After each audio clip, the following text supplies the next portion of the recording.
मुख्यमंत्री शिक्षा पुरस्कार पाई आरंभ हैला आवेदन जानतु किपरि करिवे अप्लाय तेबे कौन रही संपूर्ण डिटेल्स टी आसंतु जानिबा ता पूर्वरु भल पाइबा स्वरूप वीडियोटी को लाइक और शेयर करी चैनल टी को सब्सक्राइब करंतु। राज्य रे आरंभ होईची शिक्षार उत्सव।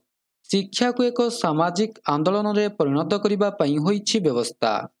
शिक्षा व्यवस्था रे नुआ विप्लव आनिबा पई 5T उपक्रम रे आरंभ होईची अभिनव प्रयास। जिला ब्लॉक छात्र छात्री शिक्षक शिक्षयित्री पुरातन छात्र कमिटी ग्राम पंचायत शिक्षा अधिकारी अवदान पई मिलुछि मुख्यमंत्री शिक्षा पुरस्कार। तेबे मुख्यमंत्री शिक्षा पुरस्कार लगी आवेदन आरंभ होईछि। एथिरे 7टी वर्ग रे पुरस्कार प्रदान करा जिवो। जिला और ब्लॉक समेत शिक्षण प्रतिष्ठान शिक्षक अधिकारी और आंचलिक साधन केन्द्र संयोजक पुरस्कार निमंते आसंता 30 तारिख पर्यंत ऑनलाइन जरिया आवेदन ग्रहण करा जिवो।